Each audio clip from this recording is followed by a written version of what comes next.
Datuk Seri Najib found guilty of all 7 charges in SRC trial. 2 drug syndicates busted, 296 kilograms of drugs seized.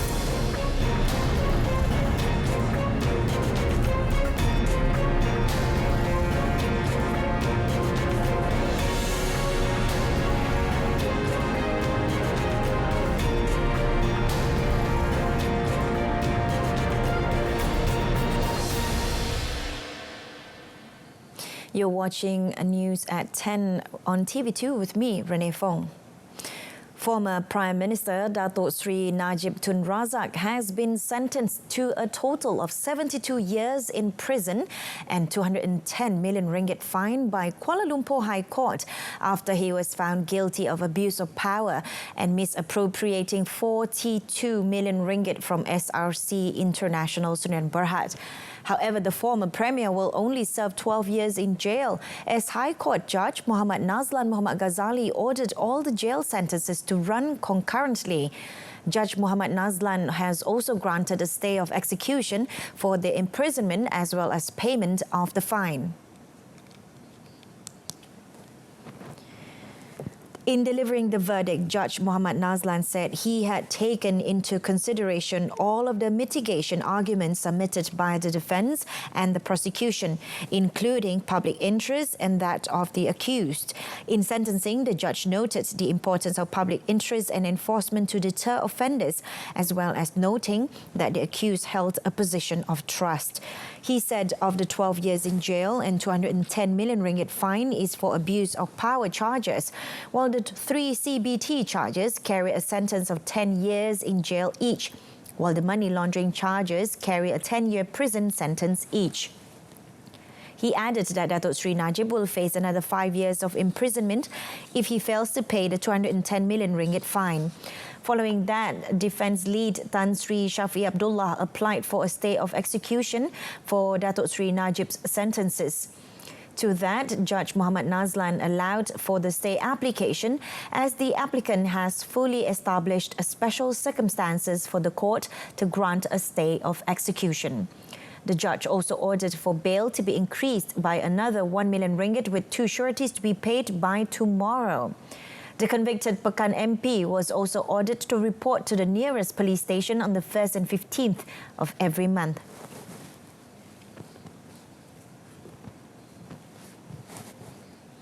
Meanwhile, Health Director General Datuk Dr. Nur Hisham Abdullah expressed his disappointment with Datuk Seri Najib's supporters who were gathering in front of Kuala Lumpur High Court today.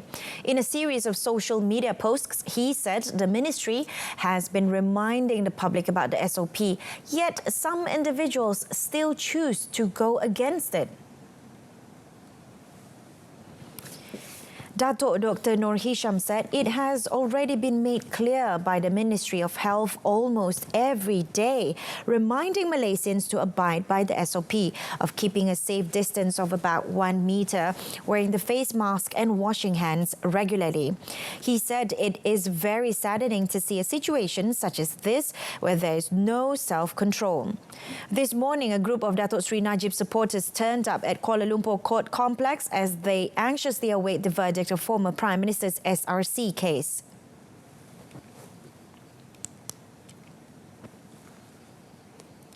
Two drug distribution syndicates were busted by the police in a series of raids spanning 4 states. Bukit Aman Narcotics Crime Investigation Department NCID Director Datuk Ramli Din, in a press conference at Bukit Aman today, said 13 raids between 22nd to 24th July were conducted in Selangor, Kuala Lumpur, Johor and Pahang, leading to the arrest of 23 suspects.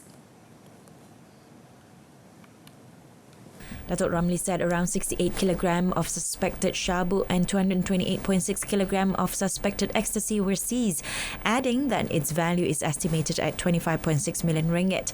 All suspects have been remanded up until 28th to 31st July. Jadi di dalam Op Heron ini, kita percaya telah berjaya melumpuhkan satu sindiket pengedaran dadah, ke Indonesia dan juga ke Sabah. di mana pengendaraan ke Indonesia ini dibuat melalui pantai-pantai di negeri Johor, di Melaka dan juga di negeri Sembilan. Manakala untuk pengendaraan di Sabah dijalankan melalui udara. Dato' Ramli Din said 2 operations were launched, dubbed Ob Heron and Ob Watercress, which managed to suppress the activities of the syndicate from distributing drugs to Indonesia and Sabah. A Bangladesh national was sentenced to death by hanging by the Georgetown High Court after he was found guilty of killing his fellow Bangladeshi 2 years ago. Judge Muhammad Radzi Abdul Hamid meted out the sentence after the accused, Muhammad Jobiullah, 40, failed to raise reasonable doubt in his defence. Muhammad Jobiullah was found guilty of killing his countryman Minto, also 40 years old, at Jalan Megat Harun, Taman Jasa, Bukit Mertajam at 11:15 a.m. on 25 March 2018. Prosecution had called up 12 witnesses during the duration of the trial. Minister in the Prime Minister's Department, Datuk Sri Dr. Zulkifli Muhammad, today clarified that Prophet Muhammad had left Mecca for Medina following Allah's command and request, and not because he was running away. He said this when responding to a supplementary question from Sabak Bernam MP, Datuk Muhammad Fasiah Muhammad Fakir, on whether Kota Raja MP Muhammad Sabu's statement during the debate session in Parliament yesterday that Prophet Muhammad had once become a refugee could be classified as an insult. Pertama, saya mohon maaf masa itu saya tak ada dalam dewan. Yang kedua, sekadar melihat beberapa sedutan semata-mata. Sepatutnya kalau kita tengok keseluruhan, beliau ada menafsirkan maksud satu persatu. Saya teringat dalam satu kitab Fiqhus Sirah yang dikaryakan oleh guru kami Syekh Muhammad Said Ramadan Al-Buti. Bila mana beliau mentarifkan hijrah, di mana beliau menyatakan bahawa Rasulullah sallallahu alaihi wasallam tak kala hijrah ke kota Madinah bukanlah bermakna Rasulullah melarikan diri dengan hanya melarikan diri begitu, tetapi adalah atas perintah dan tuntutan Allah Subhanahu wa taala. Dan istilah hijrah berbeza sangat dalam mana-mana terma dari segi agama berbanding dengan yang lain. The 2020 National Month and Fly the Jalur Gemilang campaign was launched in an atmosphere high with patriotism ahead of the National Day and Malaysia Day celebrations. The launch by Prime Minister Tan Sri Muhyiddin Yassin was held for the first time at Dataran Perdana, Perdana Putra, with limited attendance in compliance with the standard operating procedure of the Recovery Movement Control Order.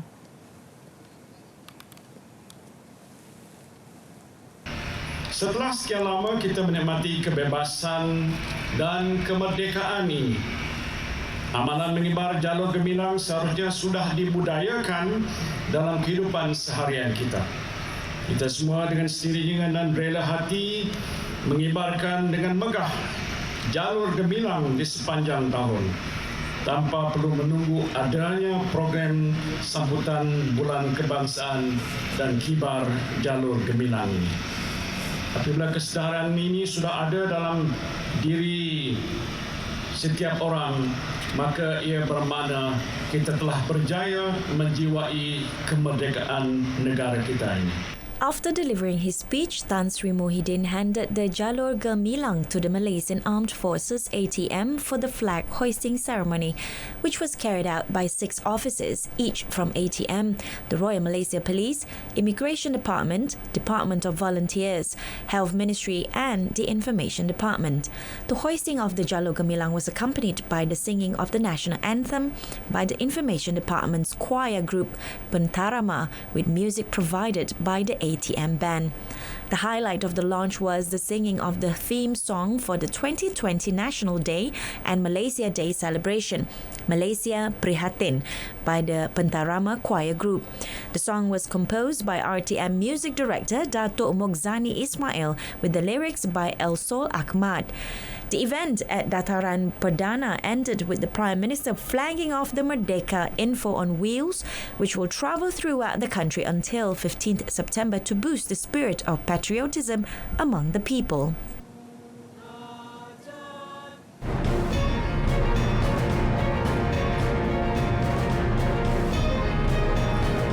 Malaysia records 39 new COVID-19 cases, highest spike in more than a month.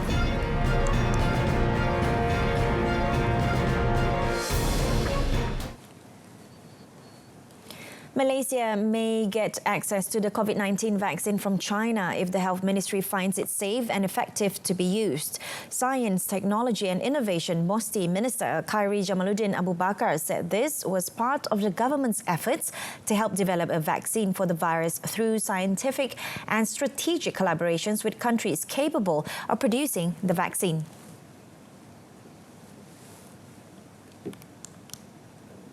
Malaysia pada masa kini dalam usaha untuk melengkapkan ekosistem pembangunan vaksin. Pembangunan vaksin ini akan mengambil masa dan memerlukan perancangan serta kajian yang teliti. Mesyuarat Majlis Sains Negara yang dipengerusikan oleh Perdana Menteri pada 14 Julai tahun 2020 telah setuju MOSTI dan Kementerian Kesihatan Malaysia menyediakan roadmap pembangunan vaksin negara untuk negara kita mempunyai kemampuan untuk menghasilkan vaksin manusia dalam jangka masa sederhana sekaligus mempunyai keselamatan dan kemandirian vaksin, vaccine security and self-reliance tanpa bergantung sepenuhnya kepada import seperti mana yang berlaku sekarang. Explaining further, Khairi said the collaboration team comprising MOSTI, the Health Ministry and the Foreign Ministry was formed last April. He said the collaboration was aimed to explore opportunities between Malaysia and other countries in establishing strategic joint ventures in researching and developing COVID-19 vaccine and medication. This was also to enable Malaysia to gain access to the COVID-19 vaccine when it is produced, as the country currently does not have the facilities to make the vaccine for humans. Khairi also said that he was scheduled to hold a video conference tomorrow evening with his counterpart in China on the matter, including the possibility of Malaysia to gain access to vaccine from China.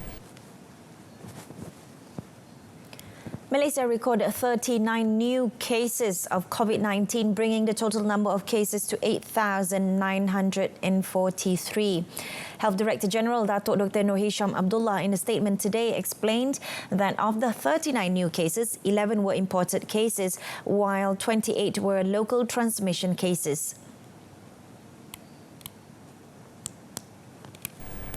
Explaining further, Datuk Dr. Noor Hisham said of the 11 imported cases, 4 were Malaysians while 7 were non-Malaysians. Meanwhile, of the 28 local transmissions cases, 22 were among Malaysians and 6 were among non-Malaysians.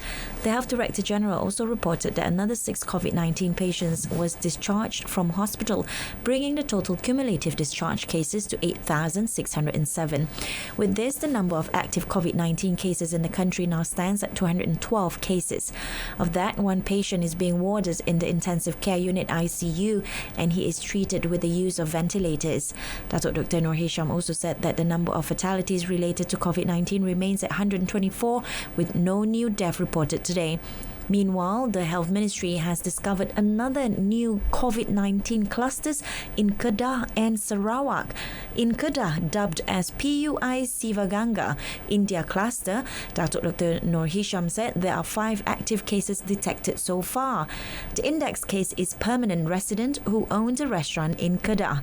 The Health Director General said a total of 28 close contacts have been screened, and so far, as a result of the infections, 23 tests came back negative and 4 tested positive.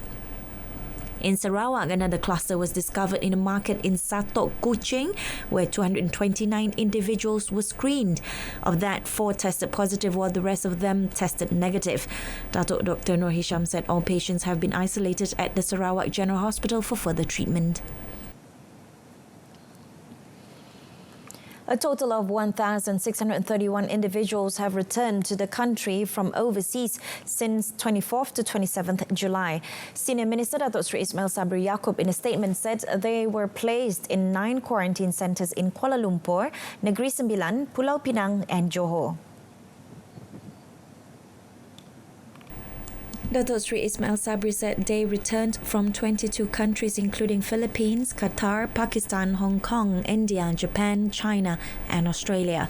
Meanwhile, the senior minister said a total of 210 individuals were arrested by the authorities for violating regulations under the Recovery Movement Control Order yesterday.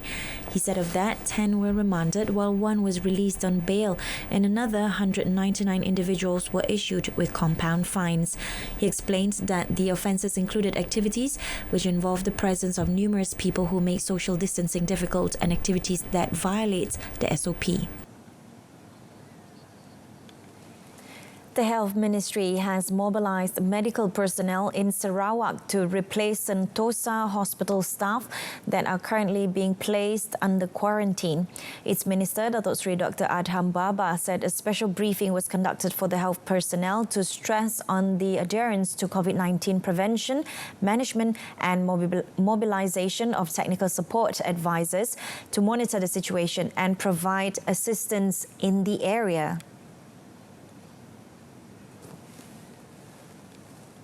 Pesakit dan petugas yang disahkan positif 19 telah diasingkan dan sedang dirawat di Hospital Umum Sarawak. Pengesanan kontak di kalangan pesakit dan anggota kesihatan disahkan positif 19 diteruskan. Kontak rapat kepada anggota kesihatan dan pesakit yang positif 19 COVID-19 dikuarantin di stesen kuarantin yang telah dikenal pasti. Speaking in the Dewan Rakyat, Datuk Sri Dr. Adham said a total of 680 people have been screened for COVID-19 following the discovery of Sentosa cluster, which originated from Sentosa Hospital. He said the screening, which was done between 18th and 27th July, revealed 21 people tested positive for the virus, while 587 tests turned out negative and 72 are still waiting for their results. The Perak government has yet to decide which hotels or training institutes in the state to be used as quarantine centres for COVID-19. Its Menteri Besar Datuk Sri Ahmad Faizal Azumu says there shouldn't be any problem in picking the right hotel, adding that discussions will only take place when it is needed to set up the centres. Datuk Sri Ahmad Faizal further explained that about 30 government facilities in Perak have been shortlisted as makeshift COVID-19 quarantine centres. Kita boleh berbincang dengan pihak-pihak hotel, terutama sekali hotel-hotel yang terpaksa ditutup akibat masalah perintah kawalan pergerakan, dan ini satu cara untuk mereka dapat membuka semula dengan bayaran yang dikenakan kepada mereka yang dikuarantinkan ini kepada mereka yang mampu. Minister in the Prime Minister's Department, Datuk Sri Muhammad Rizwan Mat Yusof, had previously said that the federal government has no qualms if any state government wished to use hotels as COVID-19 quarantine centres. Malaysia's exports is seeing signs of recovery from the COVID-19 crisis, recording a positive growth of 8.8% year-on-year to 82.9 billion ringgit in June 2020. Chief Statistician Datuk Sri Dr. Muhammad Uzair Mahidin said the trade surplus stood at 20.9 billion ringgit, which is the largest since October 2019. In a statement today, Datuk Sri Dr. Muhammad Uzair said Malaysia's total trade stood at 144.8 billion ringgit during the month, expanding by 2.2% year-on-year. He attributed the growth to high exports to China with over 4.7 billion ringgit, the United States with 2.1 billion ringgit, and Hong Kong with 1.4 billion ringgit. The main products which contributed to the expansion in exports were electrical and electronic products, rubber products, palm oil and palm oil-based agriculture products, optical and scientific equipment and machinery equipment and parts. Penyakit hepatitis merupakan penyakit daripada jangkitan virus hepatitis. Jangkitan virus hepatitis B dan C boleh menyebabkan sirosis hati dan kanser hati. Pemberian vaksin hepatitis B di bawah program imunisasi kebangsaan telah berjaya mengawal penularan jangkitan hepatitis B semenjak 2 dekad yang lalu. Hepatitis C boleh dirawat sepenuhnya dengan menggunakan obat antivirus atau direct acting antiviral agent. Rawatan ini diberikan secara percuma di fasilitis kesihatan kerajaan yang terpilih di seluruh negara. Pada sambutan tahun ini, saya menyeru rakyat Malaysia, khususnya daripada kumpulan berisiko, untuk menjalani saringan hepatitis dan seterusnya mendapat rawatan. Selamat menyambut Hari Hepatitis Sedunia 2020. Let's find the missing million.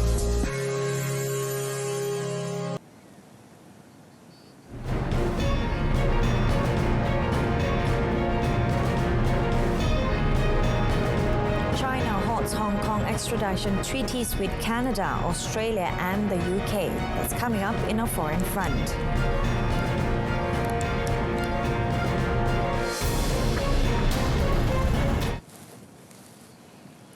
Morocco's roads and transport hubs saw chaotic scenes after authorities announced snap movement restrictions affecting 8 cities and towns to curb the spread of COVID-19.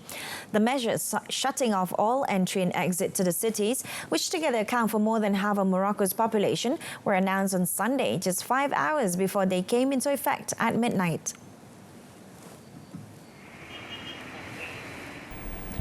A joint statement from the Interior and Health Ministries said the new restrictions applied until further notice to economic capital Casablanca and tourist capital Marrakesh, as well as port city and second economic hub Tangiers, along with Fez, Tetuan, Meknes, Barachid and Setat. Local media reported that there were several road accidents after the announcement, adding there were still traffic jams on the Marrakesh-Khwarazate mountain route on Monday morning due to the high volume of traffic. The authorities announced the restrictions after a considerable rise in COVID-19 cases just days before the Muslim Eid al-Adha holiday, when families traditionally come together. The total number of cases in the kingdom reached 20,887 on Monday, including 316 deaths. The statement said the decision was made in view of the majority of citizens failing to comply with preventive measures of social distancing and mask wearing. China today announced the suspension of Hong Kong's extradition treaties with Canada, Australia and Britain, a tit-for-tat move following similar decisions by those countries over a controversial new security law. Canada, Britain and Australia are part of the Five Eyes Intelligence Alliance. The other members are New Zealand, which suspended its extradition treaty with Hong Kong earlier today, and the United States, which has signalled it is preparing to do the same. Foreign Ministry spokesman Wang Wenbin said the wrong action of Canada, Australia and the UK in politicising judicial cooperation with Hong Kong has seriously hurt the basis of judicial cooperation. Critics have said the Hong Kong security law is an erosion of civil liberties and human rights in the financial hub, which has been semi-autonomous from China since its handover from Britain in 1997. But Wang accused the countries of having used the national security law as an excuse to unilaterally announce the suspension of extradition treaties with Hong Kong. Johnny Depp's blockbuster libel lawsuit wraps up today after 3 weeks of graphic testimony in which the star admitted to years of drug abuse but denied beating ex-wife Amber Heard. The Pirates of the Caribbean franchise hero is suing the publisher and executive editor of Britain's The Sun tabloid in London's High Court over a 2018 story calling him a wife beater. The 57-year-old rejects accusations of repeatedly hurting the 34-year-old actress over a 3-year span that ended with Heard's 2016 decision to get a restraining order and file for divorce. Depp's former American fiancée Winona Ryder and long-term French partner Vanessa Paradis both testified on his behalf. but the son's lawyer called Deb a Jekyll and Hyde character who was controlling and physically abusive towards Miss Heard, especially when he was on drugs. Lawyer Sasha Was said the defendants have established that many more than one incident of wife beating took place over the course of the relationship. Judge Andrew Nicole is then expected to take some days poring over 12 bulging volumes of evidence submitted in a case that was born at the height of the #MeToo movement.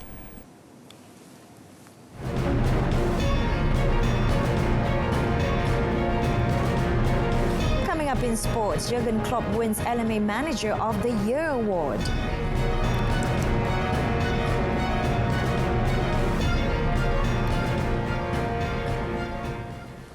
Six-time Super League champions Johor Darul Ta'zim JDT has been handed a huge advantage after Malaysia was picked to host the 2020 AFC Champions League East Zone Group G and H matches following the COVID-19 pandemic. The Asian Football Confederation AFC said in a statement that the Football Association of Malaysia FAM had been awarded the hosting rights for Group G and Group H matches, scheduled to be held from 17th October to 1st November. Malaysia will also host two of the round 16 matches, which will see the top two teams from the two groups battling it out on 4th November, two quarter-final matches on 25th November and a semi-final tie 3 days later. All the matches in the knockout stages will be played in a single match format. The AFC had initially planned on a home and away format for the tournament, but the global COVID-19 pandemic in March scuppered their plans.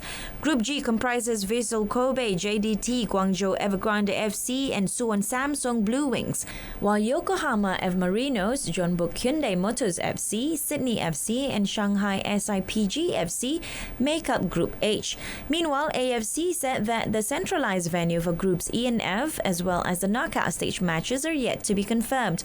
AFC had earlier confirmed Qatar as the centralized venue to host the Groups A, B, C and D matches, as well as the knockout stage matches in the West Zone. Jurgen Klopp was voted the League Managers Association Manager of the Year on Monday after ending Liverpool's 30-year wait to win the Premier League.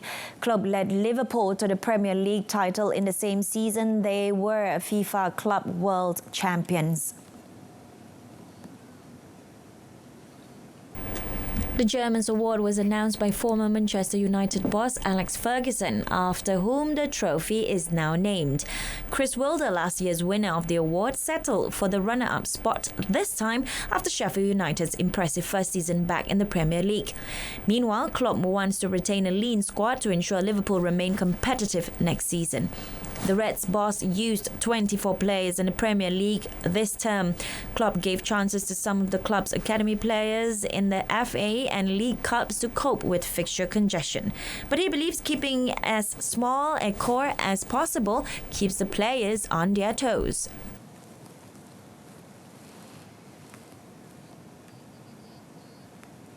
And that concludes this evening's news at 10. In our top story, court sentences Dato' Sri Najib to total of 72 years in jail, 210 million ringgit fine. Join us again at 12:30 tomorrow afternoon for more updates. I'm Renee Fong. Stay tuned to Saluran Berita RTM and have a pleasant evening. Good night.